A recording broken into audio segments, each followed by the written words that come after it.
Good evening. It is Monday, August 7th, 2023. This is a Kearney Board of Aldermen meeting. Call the meeting to order. Please stand for the Pledge of Allegiance.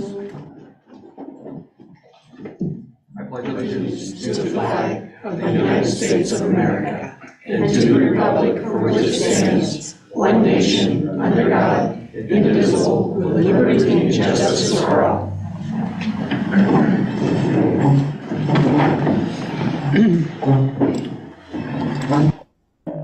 Shirley, have you had a chance to take roll? I have taken roll. Everybody is present. You have one.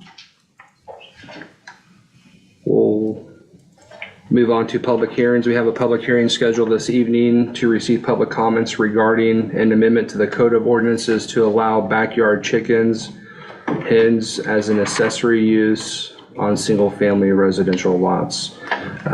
Before I open the floor, if you wish to speak for or against the proposed change, we'll have you come forward to the podium, state your name and address for record. Sign-in sheet, please. And there's a sign-in sheet that you'll need to sign as well that's on the podium. Floor is open for public comments or input. Seeing no movement, I will close the floor. Oh, sorry, did you?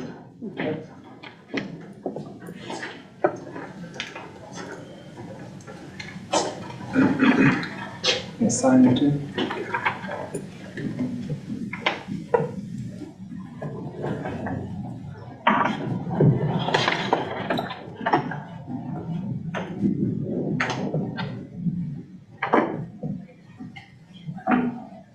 All right. My name is Brock Winkelbauer, 1725 Harbor Drive.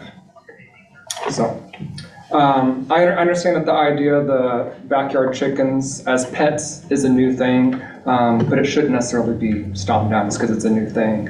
I work in lawn care up in the Northland. I see thousands of yards throughout the year. I promise you that it's been talked about in the past about diminished home values take it back. I promise you that diminished home values from residents with dogs is a far more common thing than people think. It's not just from chickens. There's the eyesore from rundown kennels outside. It can also come from a trashed yard from dogs tearing up toys, running up and down the fence lines, breaking fence boards, etc. Also, people have brought up the idea that dogs will bark like crazy when they see chickens.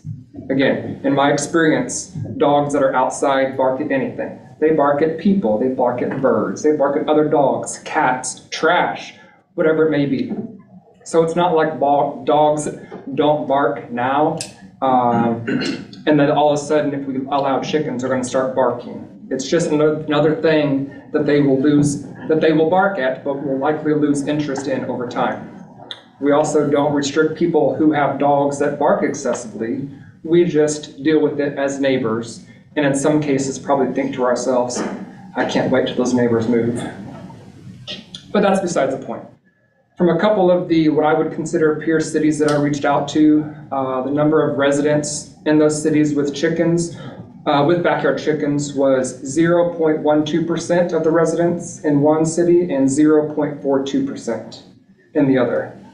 So if we were to assume the same thing here in Kearney, we're talking about 13 to 44 residents in Kearney out of over 10,400 residents. So are we really going to complain about something so small in the grand scheme of things when we know that people already have them? It's been brought up that people already have them, and I'm assuming that there's very few, if any, complaints. Let's just come up with an ordinance that makes sense. Many of what I consider to be peer cities with chickens have the ordinance at 0 to 25 feet from property lines, 30 to 50 feet from neighboring houses, 6 to 10 chickens, and no roosters. Obviously, there are a few variations depending on the city, but that's getting into the nitty-gritty of stuff. So I just ask the board, can we take the next step? That's it. Great. Thank you for being here. Is there anybody else that would like to speak for or against the proposed ordinance amendment for backyard chickens? All right, floor is closed. The board will have further discussion later on in the meeting regarding the same topic. We'll move on to personal appearances. First item under personal appearances this evening is request of the Board of Aldermen's permission to take place a memorial at Jesse James Park by Rich Cobb, the president of the Kearney Holt Fallen Warriors Memorial. Sir, you have the floor. Thank you. My name is Rich Cobb, 13620 Northeast 162nd Street. And Ryan, were you going to be able to put this up on? Yeah, we can. That might be helpful.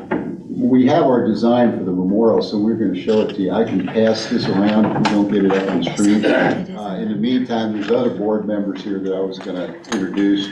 Jerry Hearn is involved, Frank Johnson, Harry Butler, and another member, Terry Carter, couldn't make it tonight. So We do have already at the dais here, and it's in our packet, the image of the. Oh, you do have it? Yes, Okay, sir. so that's fine. So what I was going to do is fill you in on a few of the details here. Fortunately, we're off to a good start. We do have all the money for it. It's going to cost $17,000 for the memorial per se.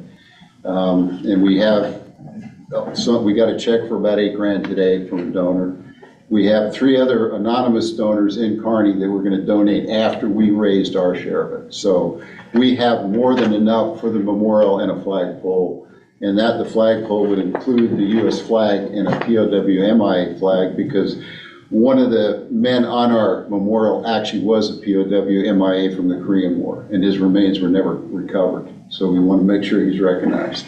The design is 6 feet tall and 4 feet wide. You may have some of that in your packet. It's going to be on a 2-foot footing. And the lettering, the names on it will be 1 inch high. The wars will be 1.25 inch, the memorial name 2.25, and the quote on the back about 1.4 inches. So that'll give you an idea of what size we're looking for with the inscriptions on it. The cost, when we started this out, we decided we wanted to make this, we didn't want to get our expectations too high. We wanted to do something that was reasonable. So we approached it from the very start with getting this done quickly, because there's been a monument effort that was launched about 12 years ago. Things just didn't go the way they were planned, so we just came up, with a different approach. But the fellows that were involved with that previous monument were kind enough to let us use their 501c3. So that's enabled us to take the donations immediately and get this, on the rock, get this rolling.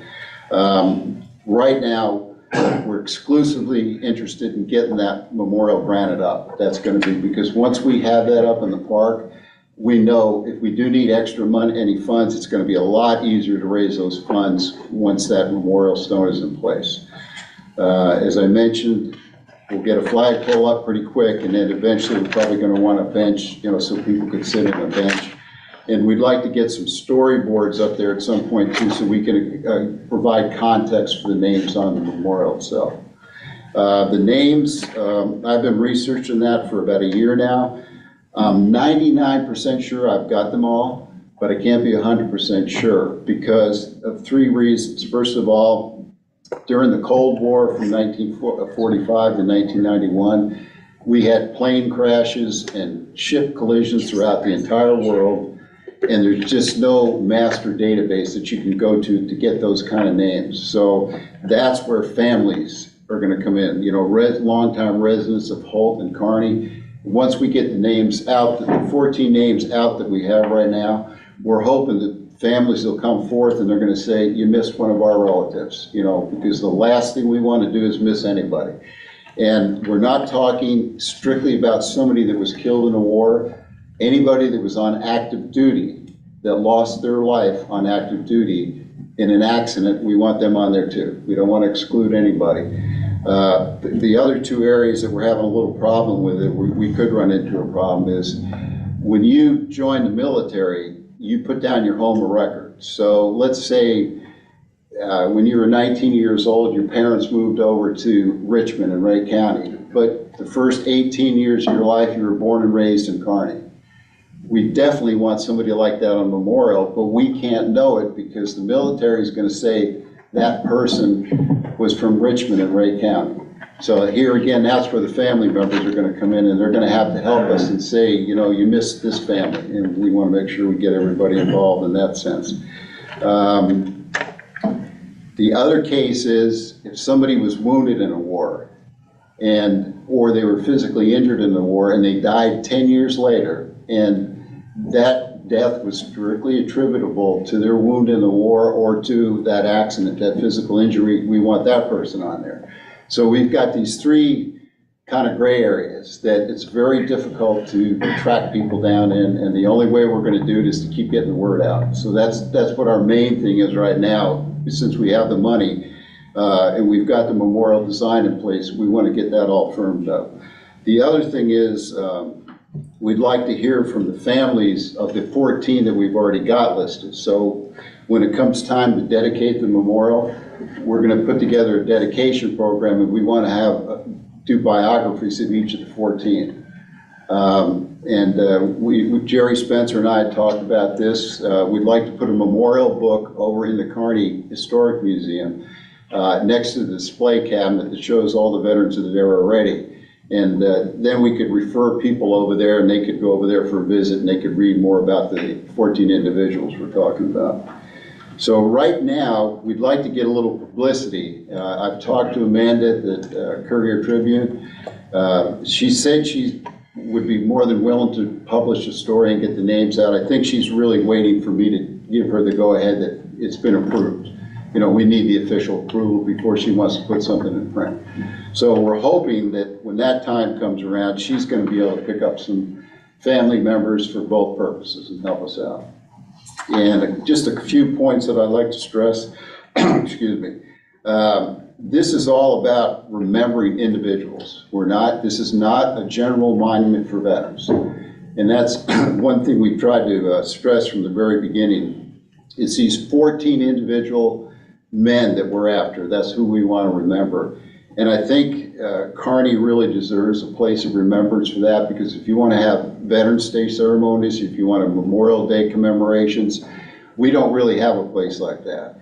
And if you put up a memorial with 14 individual names on it, I think that'll work tremendously for the local people where they have somewhere to go, because families do want that. Families think it's important that their loved ones are remembered. And as it stands right now, we have 14 people, great, cemeteries all over the area, and nobody knows about them. They just don't even know they exist. And this is what we want to do right now.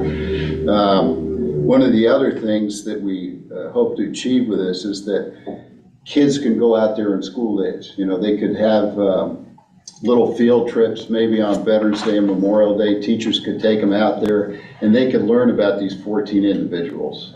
I think it'd be a great educational experience for them. Maybe they could create little projects, based on the names, and learn more about the individuals and their families. And I think that's going to be key to keeping their memories alive. And that's really what our objective is here.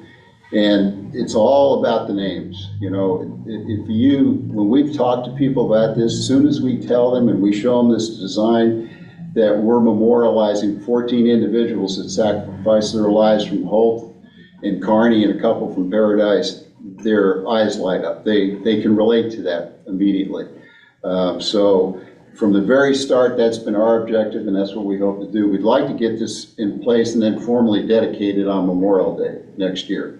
And we're right on target. I mean, they can start etching the names on a memorial right now if we wanted to. So if you have any other questions, I'd be happy to answer them for you. If there's something I might have missed. Any questions from the board? I would like to know where you're going, what space are you planning to install it? When you're when you walk around the trail out there, have you seen that sign that's been up there for many, many years? It says a monument's White coming. sign. There's a wooden board up there. And somewhere in that area we'd like to do. In fact, that was a question I was going to ask of the Parks Board. Can we go out there for a little site inspection and talk about where this, where it could be placed and that type of thing? But roughly in that area, that's where we had in mind, because The beauty of that one green area is if you do have some kind of a Veterans Day ceremony or a Memorial Day commemoration, you have plenty of room for people to gather out there. I went to a couple of them this past Memorial Day. I went to one in Liberty and one in Smithville. The one in Liberty, it's pretty rough because they have a monument stand there. It's not memorials with names, but they're very crammed in there and they could barely fit 12 people around them. So that was not the ideal. Smithville, they had a lot more area. They had it across the street next to the cemetery. They did have a big field where they could have it, but you had cars speeding by. You know, the speakers had to kind of stop once in a while, listen for the cars to go. But Kearney's Park, Jesse James Park would just be ideal. You wouldn't be interrupted. There'd be no traffic interrupting you. There's plenty of room for people to gather. So it's just the ideal place. And all of us are walkers, and that's kind of how we came up with this idea, because we had been seeing that sign out there. And people are constantly going over there. You know, there's events. The kids go over there for sporting events. So everything just points to Jesse James Park as an ideal location for it. Rich, if I might add regarding that, 10 or 15, well, it's probably been closer to 10 years ago, maybe 12, the board did approve and authorize the place at Jesse James Park for this particular memorial. And some of you may remember that. But there is a place out there that was dedicated previously for this. It's right next to the first shelter house on the south side as you come in. Yeah, it'd be right off to your left. If you make a right and start going around the trail, then it'd be right off to your left in that green area down there. Any other questions from the board?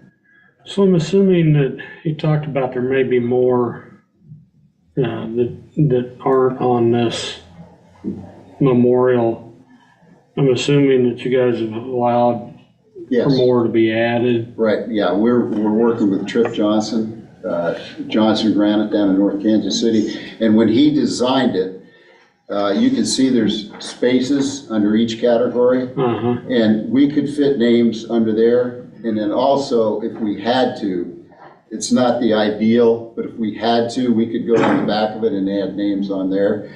If I had to guess, I got an inkling there could be at least one more out there. My guess would be it would be a World War II veteran that lived and or grew up in Kearney, moved away, and his homeless record was never shown as Kearney. And a family member is going to say, but he spent his first 18 years of his life in Kearney. How come he's not on there? The last thing we want to do is exclude anybody. We're trying to include everybody we can possibly do. Right. And if for some reason or another we came up with 2 or 3, we haven't started inscribing any names. So we could kind of go back to Trip Johnson and say, look, we're going to need more space. We have to rearrange a few things here. So a good example of that is one of our World War I veterans. The first name on there, you can see is the Earl Chancellor. He's a perfect example. He was born and raised in Kearney.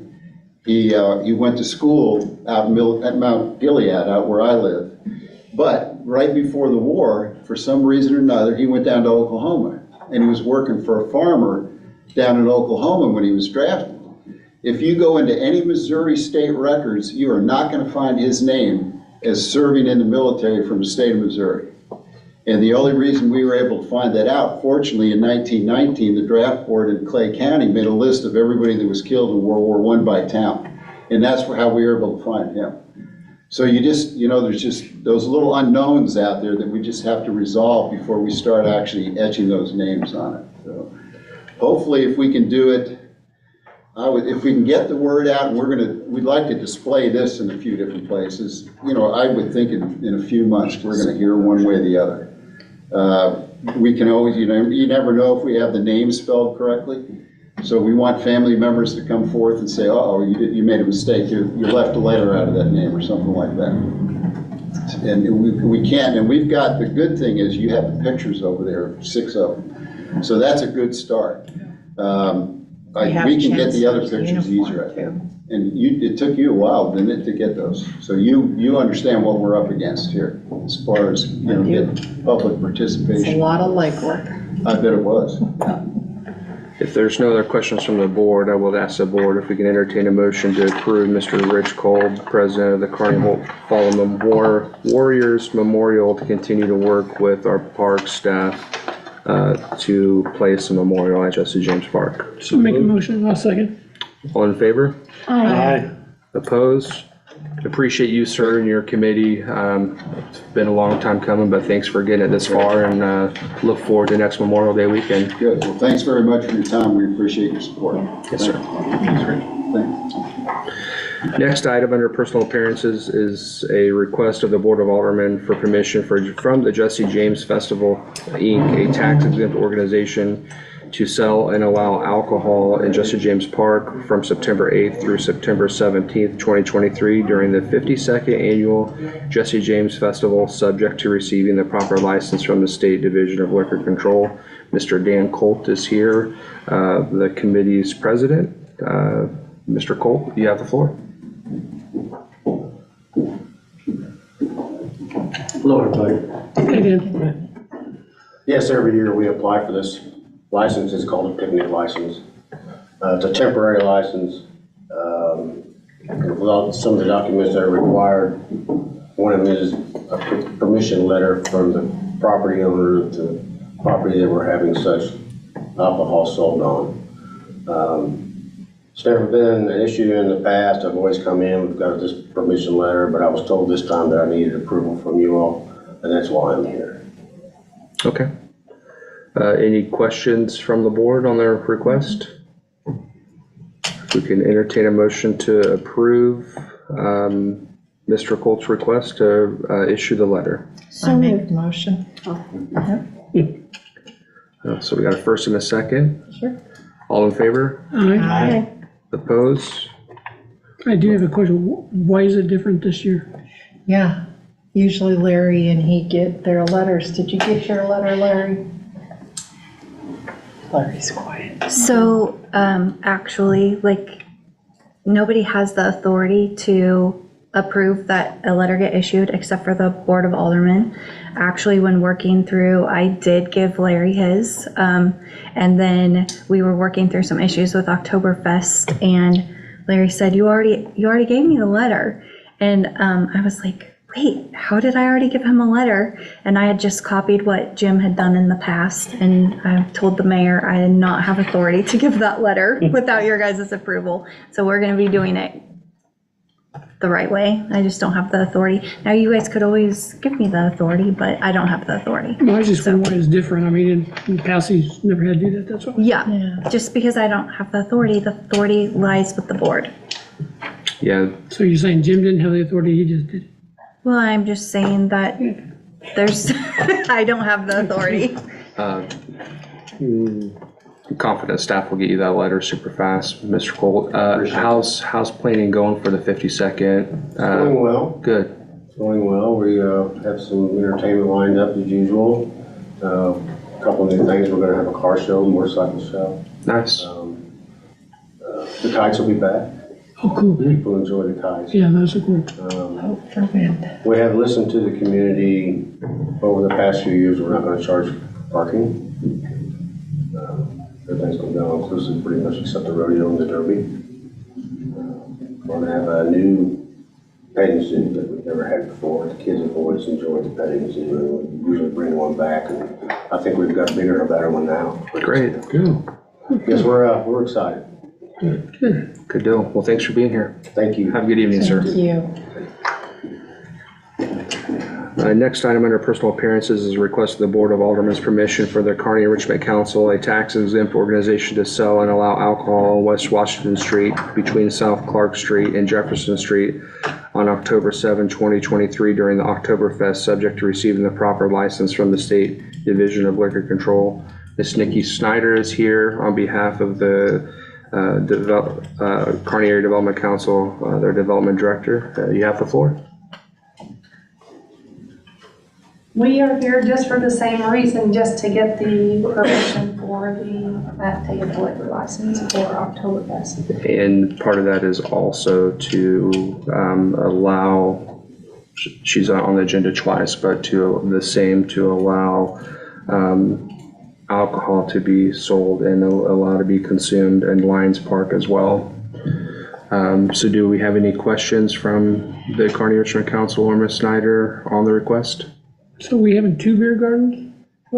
Yes, we will have 2 beer gardens, one on West Washington and one in Lions Park. And we're asking for open container, both East and West Washington and Lions Park. What provisions are you putting in place to keep the alcohol away from the kids that are playing in the park? We do ID wristbands, so everybody is ID that can purchase. Okay, but I drink. Let's just say that. I have no problem with it, except that if there are small children in the park, are we concerned about the people who might be drinking, maybe more than they should be drinking, hanging out with kids? This is the 3rd year we've done Oktoberfest. Now, last year we didn't have it in the park. The first year we did have it in the park, and we had a beer garden in the park. We did not have any problems with that issue. Okay. Yeah, I've been down to Oktoberfest and last year, and, as far as the beer garden on Washington Street, I don't think I have an issue with it, but I've got to say, I've got an issue with allowing open container in Lions Park, where that park is for kids to play, and I realize it's October, but unless it's incredibly cold, there's still a possibility that kids are going to be out there playing and running around, and having people walking around with open containers in a park that has our splash pad, and we spent a lot of money on new playground equipment and splash pad, and so I do have a problem with the Lions Park. Do we have some kind of security there? Yeah, we have police officers that'll be throughout the event that we hire for the night. Okay. That's part of the contractual agreement, is uniformed law enforcement officers. And you'll have them in the park? They'll be spread out everywhere. Okay. So I personally do not have a problem with the alcohol in the park, because we have had it there before. That is where our bandstand is. We did put it in the park. They are having live music there. To be able to sit there on the lawn and perhaps have an adult beverage to enjoy the music, I don't have a big problem with that. The year before last when it was there, I don't think anyone with alcohol was anywhere near the playground area, that circle. I don't remember seeing anyone over there with alcohol. I feel that your group will be very diligent and will keep close tabs on this, because it is kind of iffy with the children, but I think you've done a good job with it in the past, and I think you'll continue to. Is there any other feedback from the board or any questions? Do you want to do two separate motions? Board consider entertaining approving a motion to allow staff to provide the letter for to sell and consume alcohol on West Washington Street between South Clark Street and Jefferson Street on October 7th, 2023 during the Oktoberfest for the Kearney Enrichment Council. I'll make a motion to approve it. I'll second. All in favor? Aye. Opposed? Passes. Next would be allow the Kearney Enrichment Council to sell and allow alcohol in Lions Park, 106 South Jefferson Street on October 7th, 2023 during the Oktoberfest celebration. I will make a motion to approve that. Do we have a second? I'll second. All in favor? Aye. Opposed? Yeah. Motion passes 3-1. We'll get you those 2 letters you need for the proper licensing. Okay, Right. thanks. Mayor, I'm sorry, she also mentioned that they were asking for open container on East Washington Washington as Street. My conversation, so that's not on here, my conversation with but it doesn't mean that they couldn't. I'm not Do a 100% motion. sure about that. I could be wrong about that. Okay. Whenever I spoke to Kurt the other day, he mentioned that. So I talked to, first Chief O'Leary spoke with Liquor Control, then the Kearney Enrichment Council also sent an email, and then I followed up with another phone call to Liquor Control. And what they explained to me, first of all, we're not going to be selling alcohol on on East Washington Street. So there would not be any alcohol that could come out of Across one the state area highway. to the state highway. And so I had spoken with Chief Pratt, and he about the nights and where they were going to be selling. They're not going to be selling on East Washington Street, so no alcohol could come out of any of the areas, like at Lions Park or on West Washington, to go to East Washington. Okay. And this is gonna be all the kids' activities, like the inflatables, the petting zoo. Okay. Yes. So since there was nobody selling, businesses would have to get a special license if they wanted to request the board to approve an open container on the street, but there would be no way to do it unless they made that request. And that's why I didn't put it on here. Sounds good. Okay. All right, thank you. Okay, thanks. We'll move on to the consent agenda. Any questions on the consent agenda? Seeing none, can we entertain a motion to approve the consent agenda as presented? So moved. I'll second. All in favor? Aye. Opposed? Consent agenda passes. We'll move on to ordinances this evening. First item is a motion approving bill number 24, 2023, presented by Sheila Ernzen, our city administrator, an ordinance of the city of Kearney, Missouri, amending chapter 130 municipal code, article 1, general provisions of article 3, fines and court cost of the code of ordinances to conform to state law regarding the operations of the city of Kearney Municipal Court. Sheila? So our municipal court underwent a review from OSCA, and they made some recommendations for some of our ordinances to be changed to comply with new law changes and also new rules that the state Supreme Court has been issuing. And so I prepared these and asked both Linda and the judge to look them over, and now they're presented here for your approval. Any questions on the proposed ordinance? If you could read the proposed ordinance first reading by title only, please.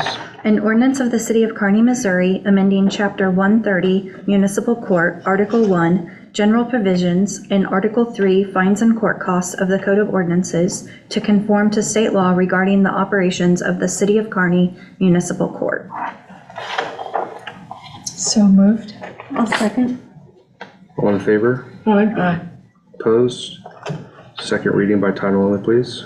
An ordinance of the City of Kearney, Missouri, amending Chapter 130 Municipal Court, Article 1, General Provisions, and Article 3, Fines and Court Costs of the Code of Ordinances to conform to state law regarding the operations of the City of Kearney Municipal Court. Move to approve on second reading. I'll second. Pull the board, please. Alderman Lehman, Aye. Alderman Holt, Aye. Alderwoman Spencer, Aye. Alderwoman Barker. Aye. Ordinance unanimously passes. Next item is a motion approving bill number 25, 2023, presented by Sheila Ernzen, our city administrator. Sheila? This ordinance is the same ordinance that you are used to readopting annually to establish the procedure to disclose potential conflicts of interest. It's required, and it's required every 2 years, and I understand that we do it every year to make sure that we don't ever forget. There are no questions. Go ahead and read the ordinance in the first reading by title only. An ordinance of the City of Kearney, Missouri, establishing a procedure to disclose potential conflicts of interest and substantial interests for certain municipal officials. Make a motion to approve on first read. Second. All in favor? Aye. Opposed? Second reading by title only, please. An ordinance of the City of Kearney, Missouri, establishing a procedure to disclose potential conflicts of interest and substantial interest for certain municipal officials. So moved. I'll second. Pull the board. Alderwoman Spencer. Aye. Alderwoman Barger. Aye. Alderman Lehman. Aye. Alderman Holt. Aye.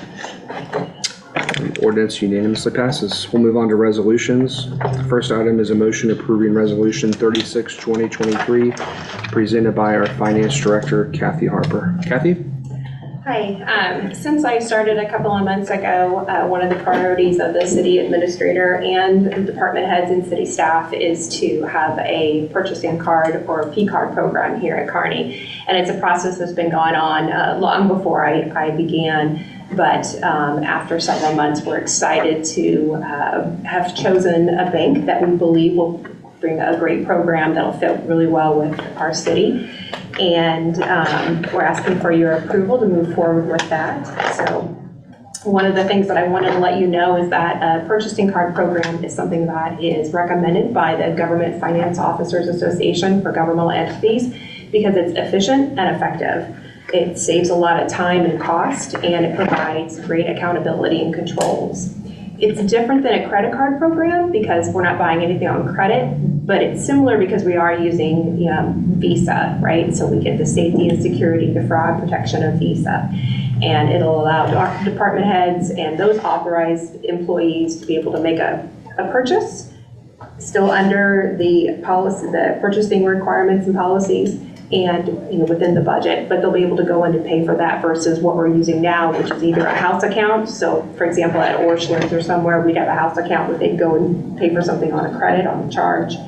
Or we do have a Visa card that we use, a credit card, but we only have two, and one's in Sheila's, the administrator's name, and the other one's in our chief of police's name, and the other employees take it and use it, and it's a nightmare, as you can imagine, to try to track down who's used it.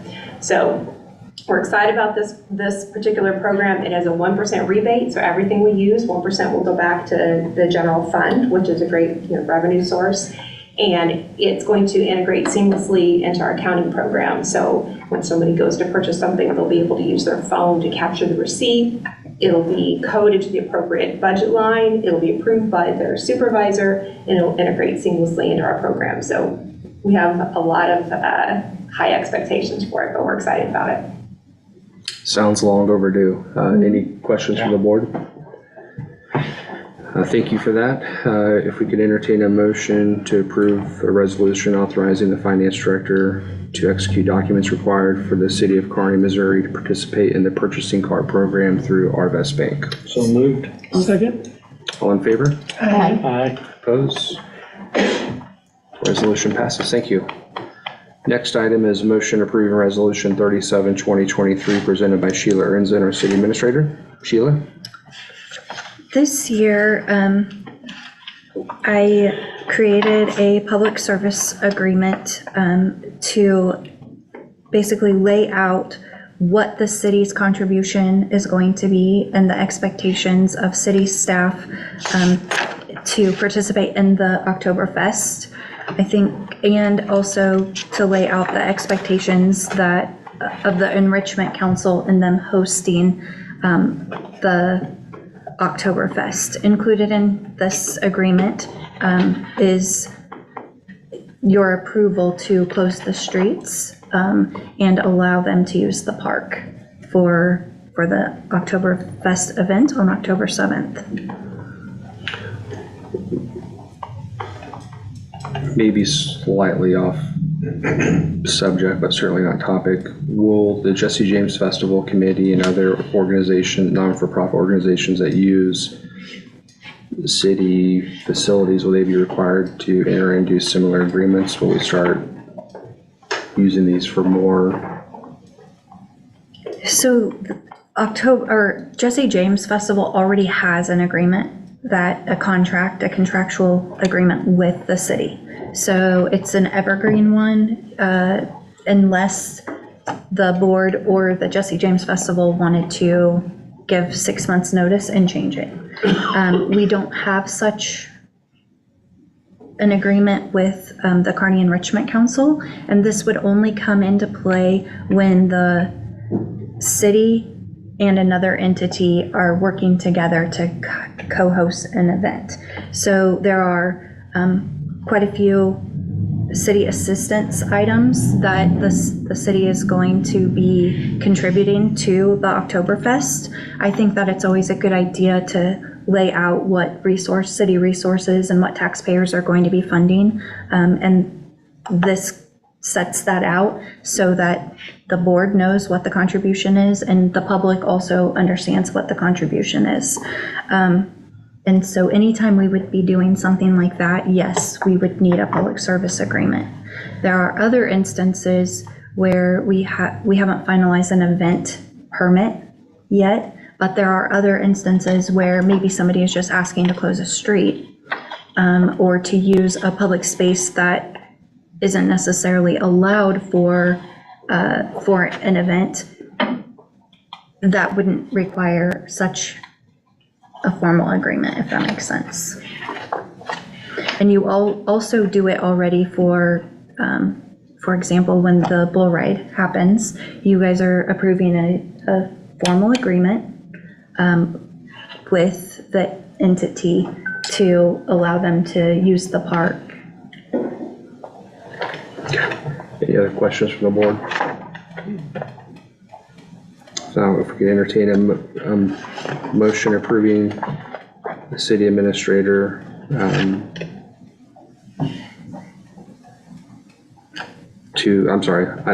a resolution authorizing and approving a public service agreement between the city of Kearney, Missouri, that I would sign on behalf of the city and the Kearney Enrichment Council to provide public support for the annual Oktoberfest in Kearney, Missouri in October 2023. So moved. Second. All in favor? Aye. Opposed? Resolution passes. Next item is a motion approving resolution 38-2023 presented by Mr. David Pavlich, our Community Development Director. David? Yes, we received a change order request from Lexico, who's our contractor for the roundabout project at Nation Road and 19th Street.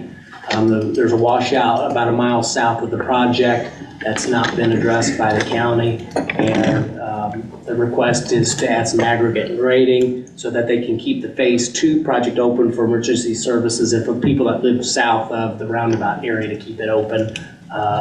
When we did the original contract, we went only with the bid amount that was submitted, so there wasn't monies included for change orders or contingency or anything like that. And so this request is brought to you for approval. So due to a county road being closed due to a washout, have we contacted the county and asked for a cost share consideration at all on this? We've not done that. Okay. No. Yeah, the plans started several years ago before that washout happened. And, you know, we don't know what the timeline is for the county. We just know that they closed it and that they're working on it, but they've not given us a timeline. When did the actual washout happen? Was it after our project started? No, it was before. I don't know the exact date. It was I really before. don't. Yeah, I think it was I'm confident before, of that. It's been washed out for 18 to 24 months. I'm like you, I think there needs to be some discussion with the county as far as maybe some sort of cost sharing instead of us footing the entire bill. You may be willing to be a good neighbor and a good steward of the area. We can make that request. Yeah, I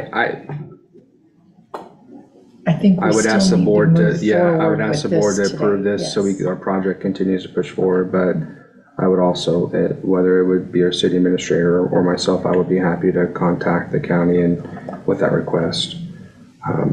But If there is no other items of discussion, if we can consider approving a resolution authorizing a change order for the 19th Street Nation Road Roundabout project in the amount of $37,045. So moved.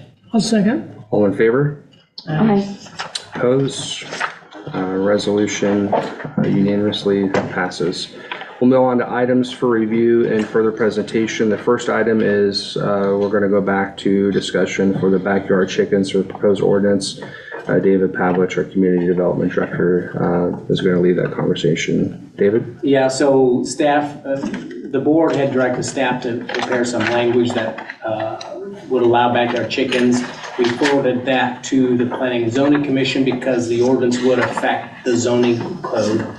So we sent that to Planning and Zoning Commission.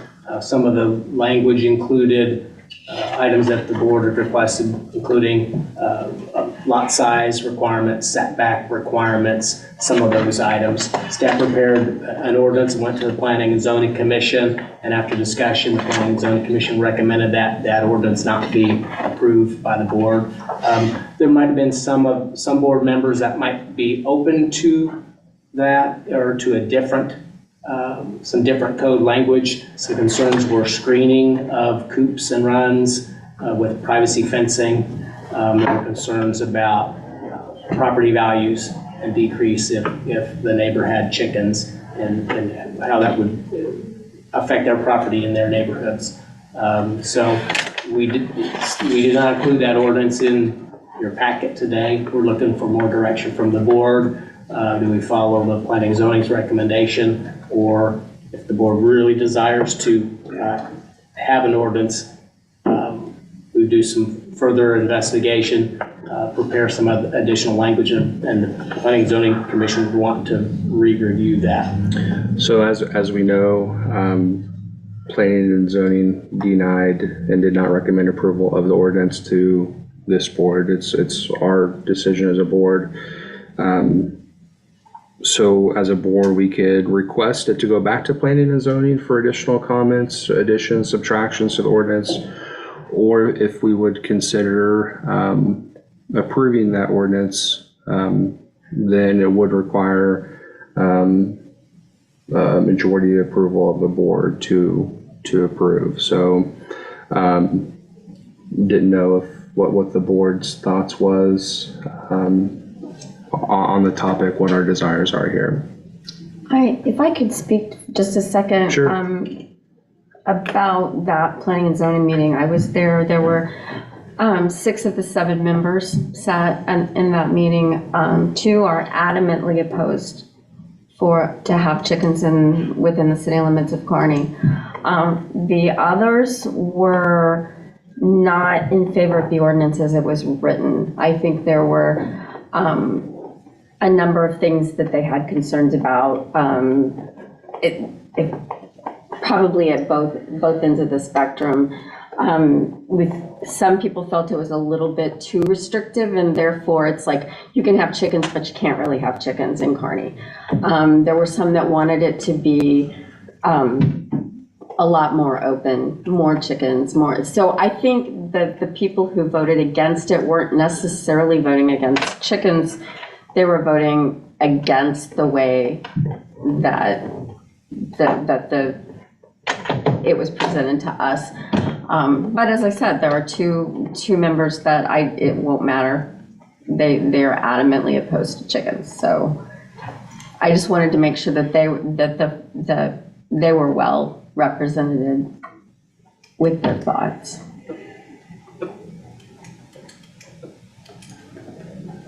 Well, I personally have been contacted by several people, either via emails, text, a couple of phone calls, and not a soul was for the chickens. They all were against the chickens.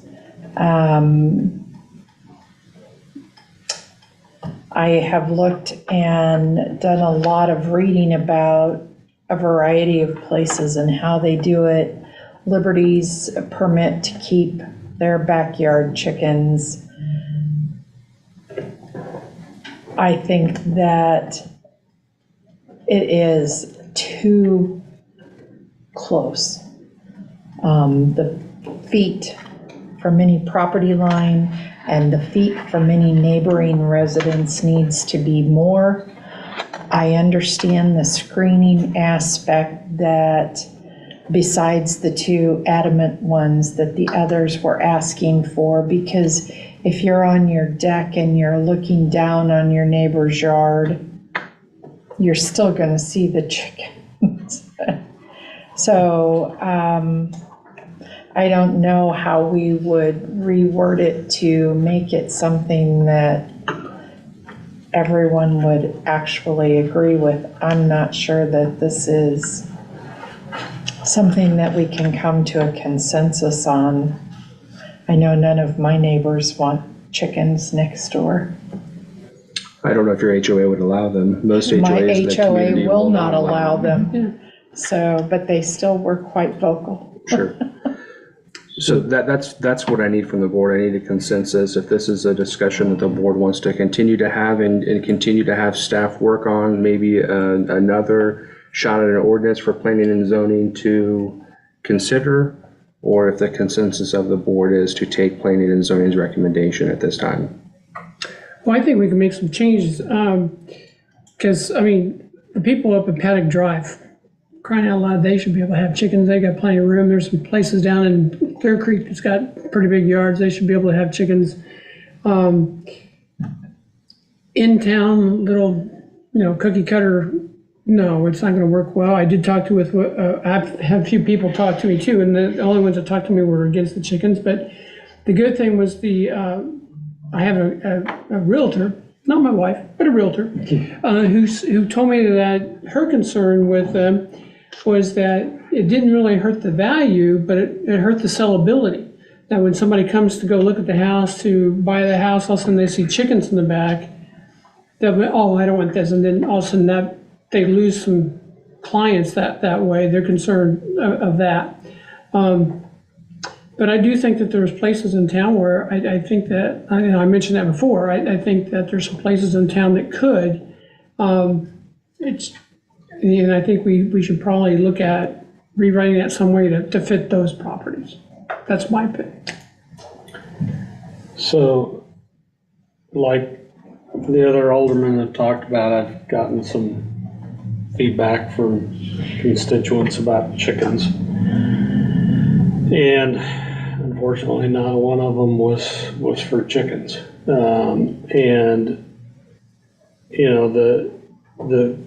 The argument of, well, my HOA doesn't allow it.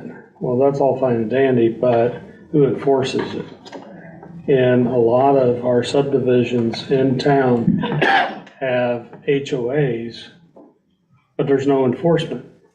And so what good's an HOA if there's no enforcement of it? And whether it's in Jerry's subdivision or my subdivision, we can have HOAs all day long, but unless there's somebody out there that's going to enforce it, you might as well not have them. And so, but I think, the homes on Paddock Drive that are 3 acres, why not? I mean, you've got plenty of land out back. The ordinance that I saw, I think in order to, I think it needs to actually be a little more restrictive as far as lot sizes. I had a family member that lived in a subdivision on the north side of Kearney in little cookie cutter lots. And the neighbor had chickens, still does. And they lost interest from several people because the first thing they came in is they heard the chickens and then they smelled the chickens. And if you're gonna have 6 or 8 chickens on a residential lot, for one thing, you're gonna have a hard time keeping the grass because they're gonna pick it. So you're gonna have bare land, and then when you have bare land, you're gonna have the smell. So I don't have a problem with the big lots like Paddock Drive or, I think it needs to, any ordinance that we have, it needs to restrict where they can be to the lot size. It would be my suggestion. And not rely on HOAs to enforce it, because they're not going to. So I think what I'm hearing, the consensus I'm hearing from the board is that we would like to send the proposed ordinance back to planning and zoning to put forward and work on an ordinance that they would feel comfortable recommending approval to the board. For More the bigger restrictions. lots. Bigger lots, yeah. Sure. More feet from the property line, more feet from the neighboring residence, and the only way to get that is on a bigger lot. And the screening too. The screening's gonna be hard to do, I know, because, but there are ways. I've got, my deck's 9 feet in the air. And my neighbor's house sits below me geographically, so there's no way that she could screen a chicken coop to keep me from seeing it. I'm already 9 feet above her. So I don't know that the screening's gonna happen, but. Well, I think that bigger lot will take care of that, just by having Absolutely. space. So. Would agree, yeah. All right, we'll move on to the next item for review and presentation. We have our attorney here, Mr. Joe Lauber from Lauber Municipal Law. He's going to provide us some training on conflict of interest. Good evening, Mr. Mayor, members of the board, Ms. Ernzen. Appreciate the opportunity to come in and speak with you this evening. I know several, maybe even all of you have been to our trainings before, so you may recognize some of the materials tonight, but I was speaking with Ms. Ernzen a couple weeks ago and thought, it would be good to just do maybe even just a in brief refresher of one of the areas that we train on. And so tonight we are going to come and talk with you about ethics and conflicts of interest on that. So again, if you've seen these before, they might go 25 minutes, they might go 60. Sheila said, no more than 15, I think 10. So I'm gonna try to keep it to that. We did a nice limited selection for you this evening, so. If you'll switch the slide, please. Okay, so we are gonna cover just a couple of the statutes. You remember there's a whole series of statutes in chapter 105 that deal with these issues. So we're going to focus in on just two of those statutes this evening, 105, 458, and 461. We'll get into what those are in a minute. We will talk a little bit about quasi-judicial decisions and how those are different when we look at conflicts of interest. We'll talk about the appearance of impropriety and kind of what that means and how to deal with that. And then that kind of folds into a discussion of a Board of Aldermen's duty to vote, and we'll talk about that just a little bit as well. So, sorry, I'm getting to the point where I have to have these now, so. Okay, so the first place we're going to go is chapter 105.458. And again, if you remember from the trainings that we've done in the past, you have to look kind of at the title of each of these statutes, because each statute on conflicts of interest might hit a little bit differently depending on what type of public official it is. So these focus on the members of governing bodies. So here, the members of the Board of Aldermen. There are two kind of parts of this statute, and the first you see there is it's for individuals. So individual members of the Board of Aldermen, this is how this particular rule applies to you. Anybody on the board, on the governing body board individually may not perform work for the political subdivision for pay other than the giant paycheck that you get for doing this job. Right? Remember that one? Yeah. You also. We must have a different Is definition. that right? It's all- No lawyers could be comedians. I think we all need a raise. So no performing of work for anything more than the pay that you get for the role that you're in. And then the other piece of the prohibition is you may not sell, rent, or lease property to the city while you're serving in office. Okay, it's not buy or sell, it's just the sell, lease, so it's your property going to the city in some way. There is an exception to that rule, as there always are in these statutes, and that is if the transaction was competitively bid and your bid was the lowest bid received for that, then it will be okay. Okay, so just something to keep in mind there. There's another part to this statute that deals with businesses that you may be involved in. If you are an official and you have a business that you have a more than a 10% ownership interest in it, and that could be through a partnership interest or even ownership of stock in a corporation, for example, the general rule is, again, your company essentially cannot perform work for the political subdivision for pay other than that pay that you would get in office, and that business could not sell, rent, or lease property to the political subdivision. So same rules apply differently depending on whether you're an individual or whether it's a business that you have a more than 10% control of. So that comes up quite often. Actually, we have a lot of questions about that, because sometimes people will say, oh, well, I work for this company, and, is that going to be a conflict of interest? And, the answer, I'll always ask the follow-up question, do you own more than 10% of the business? And many times the answer is like, oh, no, I don't, I'm an employee. Then it's not going to be a problem. But we do go there because that's where, we'll get to appearances of impropriety in a minute, and that's where, sometimes there are questions. So legally, no conflict unless we've talked about that for at least statutorily. Again, there is the exception on that piece of it where if the company it was put to competitive bidding and the company put in a bid that was the lowest bid received, then that transaction may go through. The other one thing I need to point out too on that one is that there is also anything that is a de minimis transaction. So in that by statute is less than $500 per transaction, or over a course of a year, if it's less than $5,000, then those are also considered to be de minimis and they don't qualify for the rule. Anything over that is where it's a prohibited act. Okay, so we've already advanced here. So the second statute I'd like to talk with you about is 105.461. And this is in the event that you ever have a interest in a proposed ordinance, what you need to do.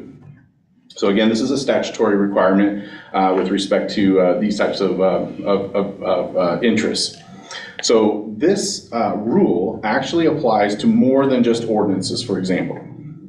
So it says the line in the statute is bills, orders, ordinances, and measures. I'm not even sure what a measure is, but maybe that's, they don't say resolution, so maybe that's, what we may be talking about in that circumstance.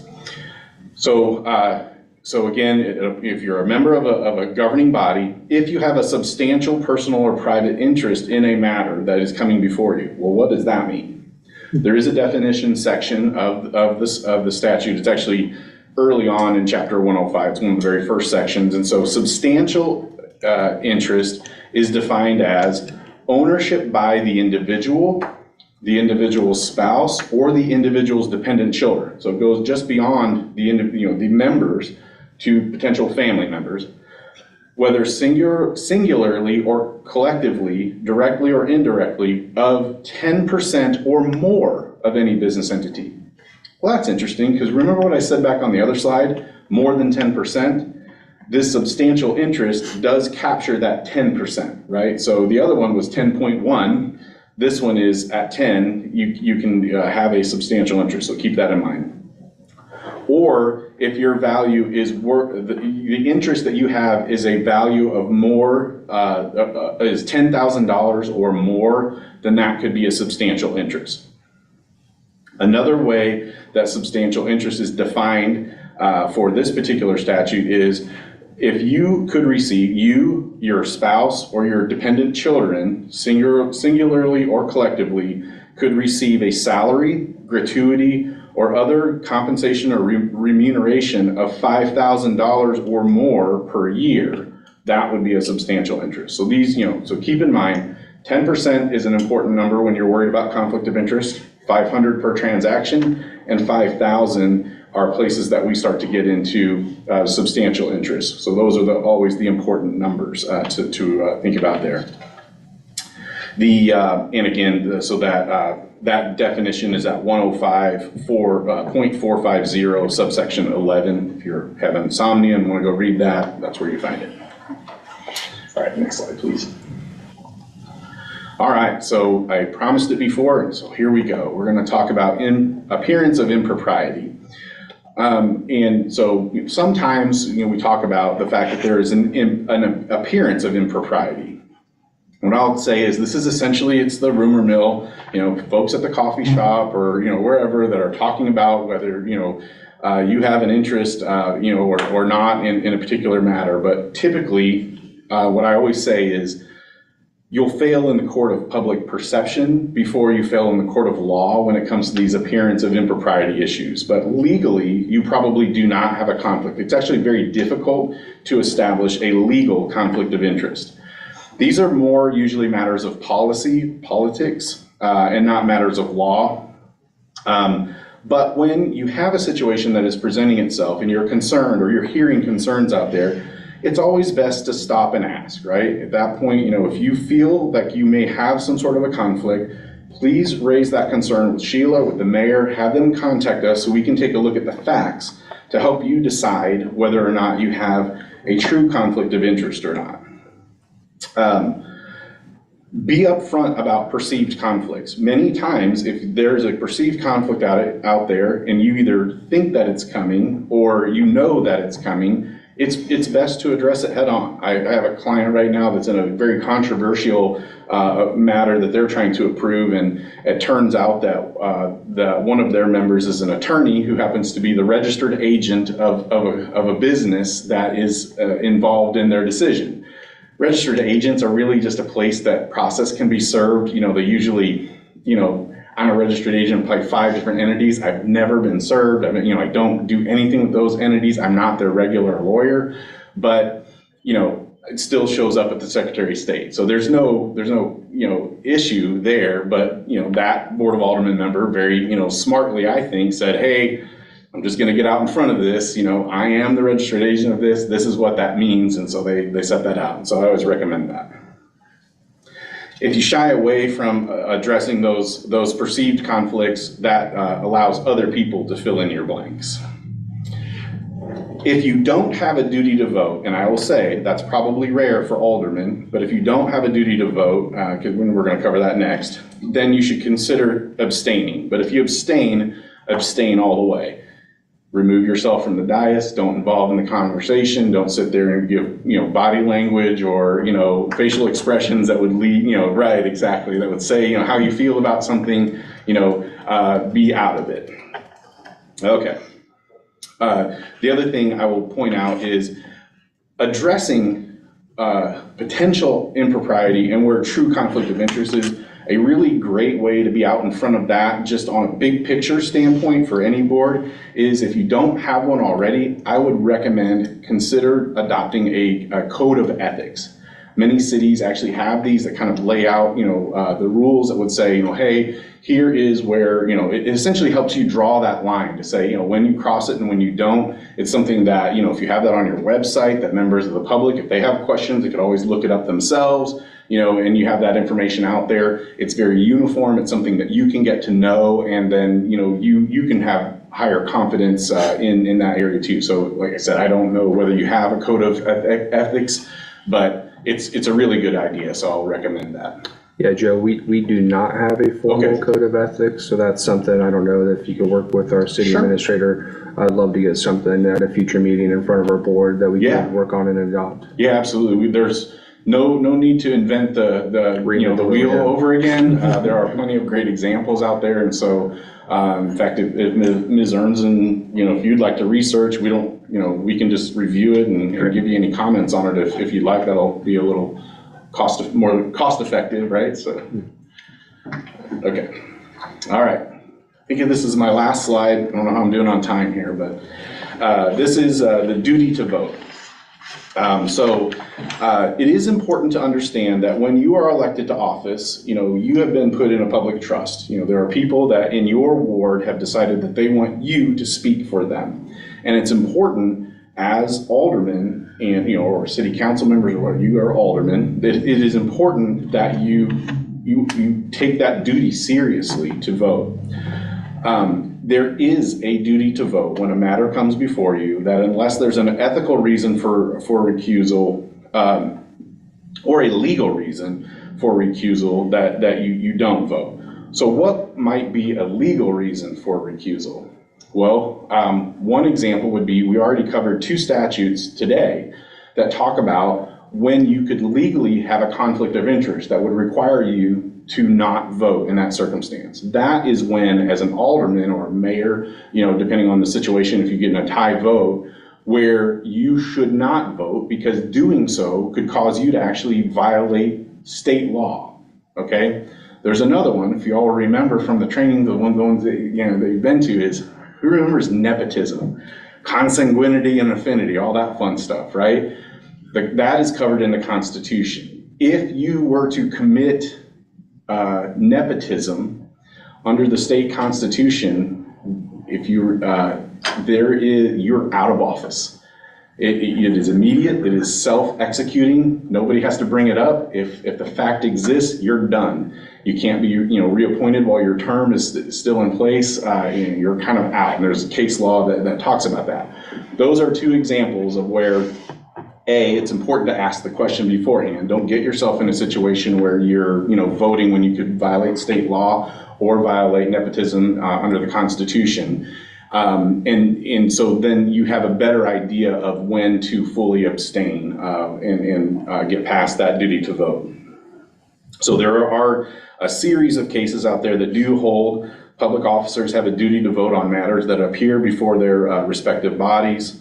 And in fact, there is a case law in Missouri that basically says that if you happen to, just abstain, that your vote is not counted at all. And so that fails that duty to vote.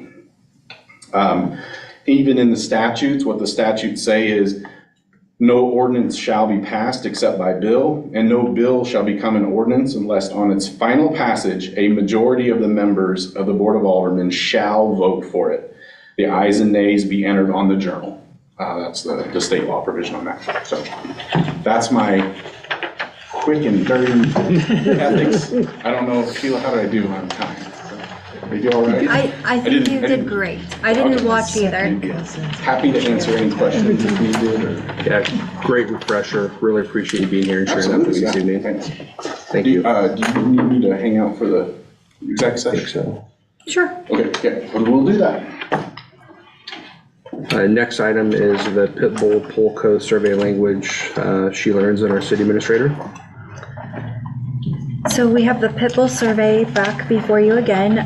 There was some information that actually while I was meeting with Joe, I was mentioning the Pitbull item, and he immediately said, oh, you're not allowed as a 4th class city to place a question on the ballot about pit bulls, because the state statutes, and I'm going to paraphrase in accountant speak. So basically, because 4th class cities don't have the power to do anything that the state statutes and state constitution don't give you the power to do.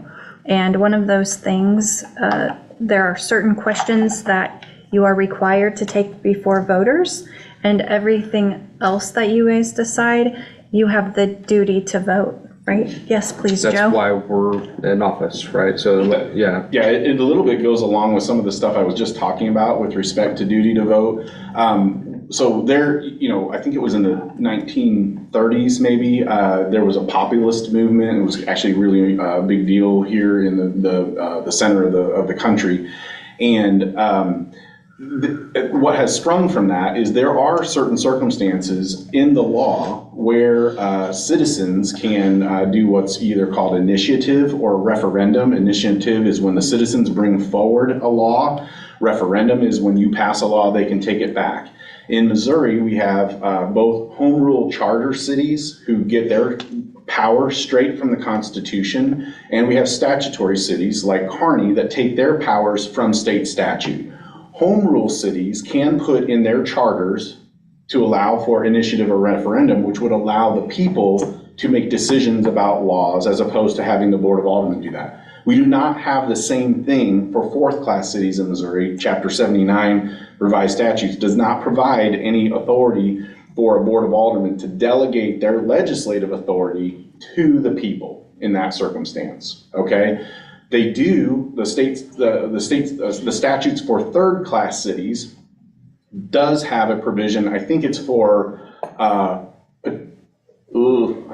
initiative, but not referendum. So they could, someone could bring forward a law in a third-class city, but they couldn't repeal a law that was passed. And so it really matters what type of city that we are and how that works. But for fourth-class cities, there is no opportunity for you to essentially delegate your legislative authority, back to the people in that way. So it's, in that circumstance, you've been put in office to vote for it. That is true, but we do have a right, we can put the question out.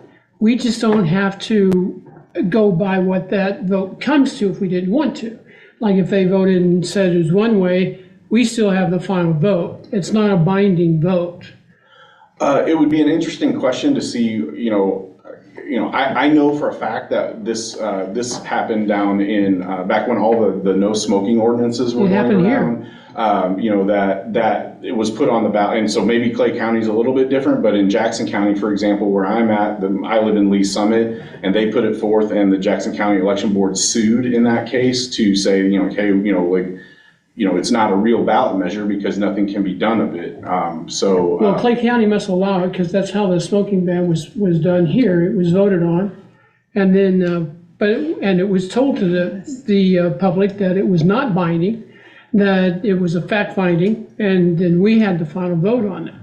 So you can put, or we have in the past, put things on the ballot that, yes, as you say, it's not binding, but it is a fact gathering that has been done, and it has been done in this city.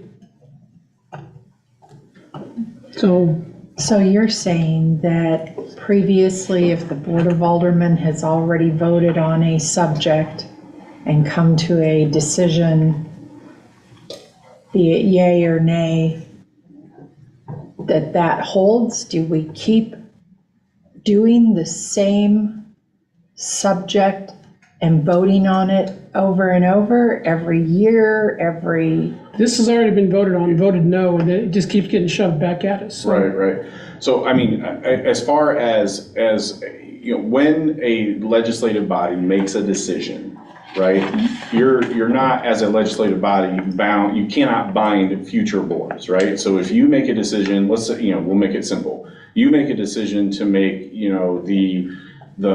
the speed limit on Main Street 35 miles per hour, okay? That doesn't mean that next year, if different board members make up this Board of Aldermen, that they couldn't change it to 25 or 45, okay?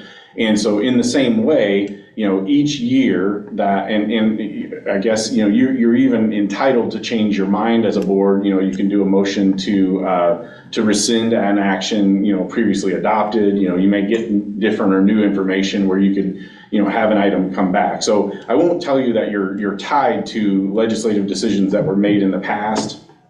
But they were made with this board, this current board, not a different board.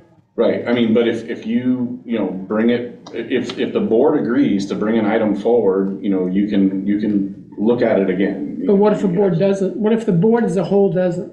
Doesn't want to bring it forward? Mm-hmm. But it's being forced forward. I mean, in the end, you have the ability, whether you make a motion, or second that motion or vote on it, that's your legislative discretion from that standpoint. I've seen, circumstances where even something on the agenda, if it doesn't have a motion or a second, it dies for lack of a second. Or, it doesn't get a motion, it doesn't actually come before the body. It was on the agenda, but it doesn't come to the floor. Correct, but just for clarification, not on just this, but other things. Let's say that this board body votes, but one board member decides that they want to keep bringing it up because they didn't like the answer that they got. Can they keep bringing that up and making it an issue when 3 others have already said no to whatever was voted on? In that circumstance, Is there state statute about that? no, there's nothing that says how many times something can be brought back or whatever. In the end, There's no time in between. it's essentially, there are some statutes that would say that if you bring an item forward and it fails, it can't be brought forward again for a period of time, but those are actually, those typically are on true ballot measures where the state has authorized you to put something on the ballot and have that question resolved.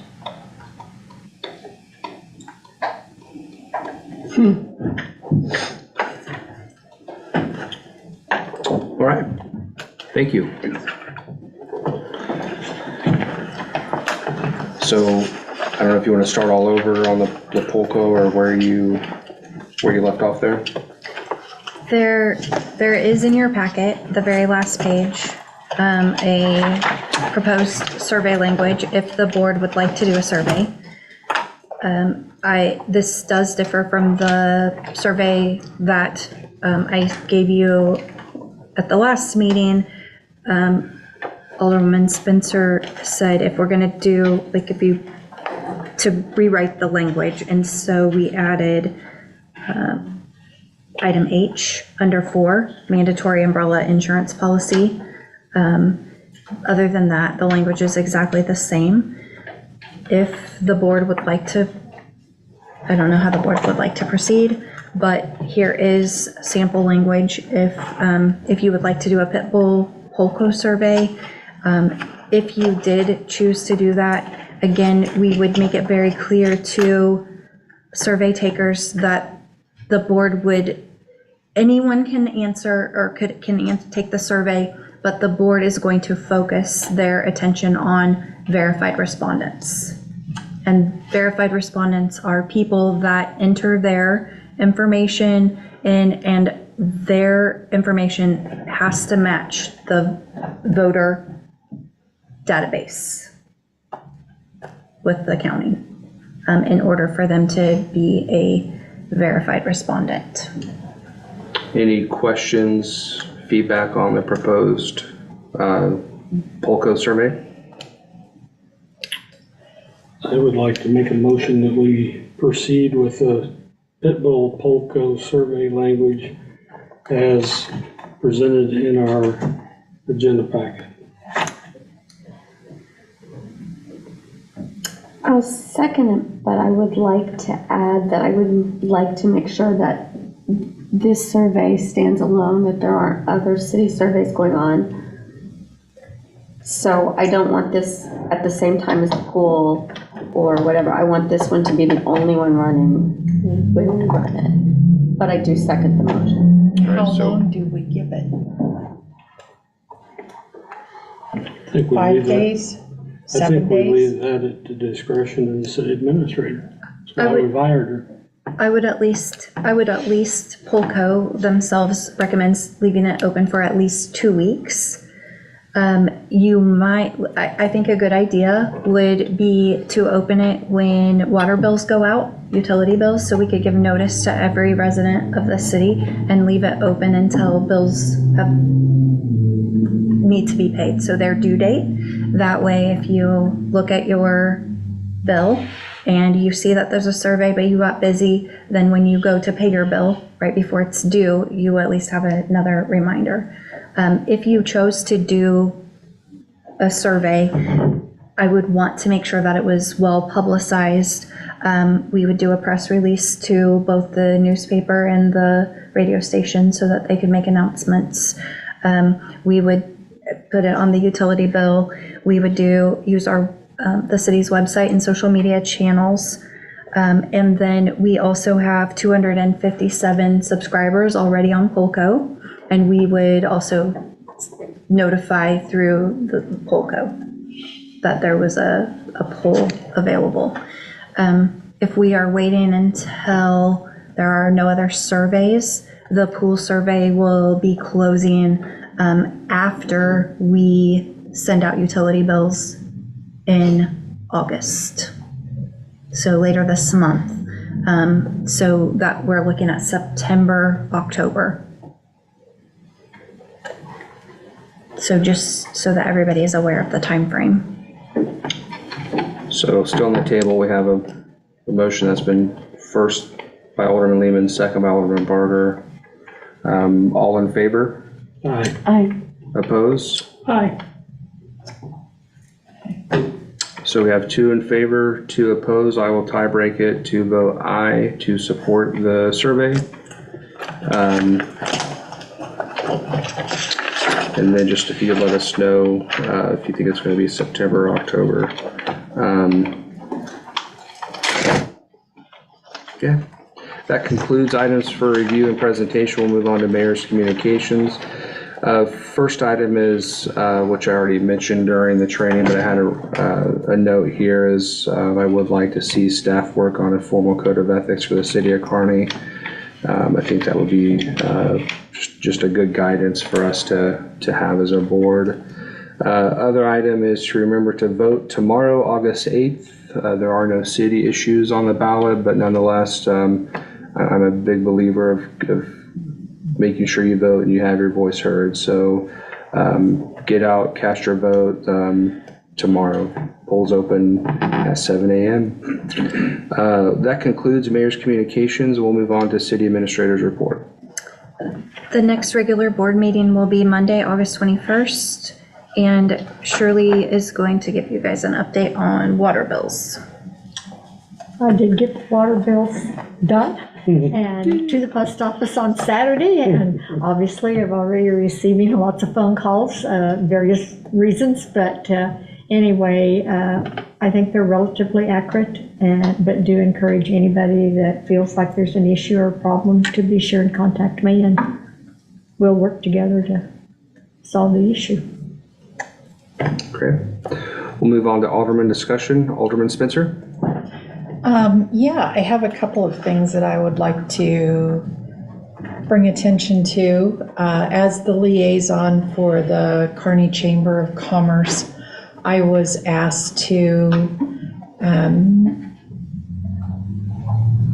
clarify for some of the businesses, restaurants. And a restaurant is required to have a Clay County Health Department permit and to display it in a public manner, in a well visible area. They also have to have a city occupation license. They also are required to have a sales tax ID number. They also have information about who receives that sales tax. They also are required to do food safety training so that you know that your food is being handled properly. There is a food manager certification and a food handler training that they have to go through per our county and our health department. The majority of them also are required to get permission from the landlord of the whole shopping area that they are in, if they are not all on their own. So say, for example, if they're in Old Church Plaza, or they're over in the Tractor Supply area, they have to get permission not from an individual tenant, but from the landlord. So The discussion then with the Chamber of Commerce and a variety of businesses that have been contacting the Chamber of Commerce is with food trucks, and will we level the playing field? Food trucks, for the most part, some of them do, some of them do not have a city occupation license. Some of them do, some of them do not have the sales tax ID number. The majority of them do not have safe food handling training.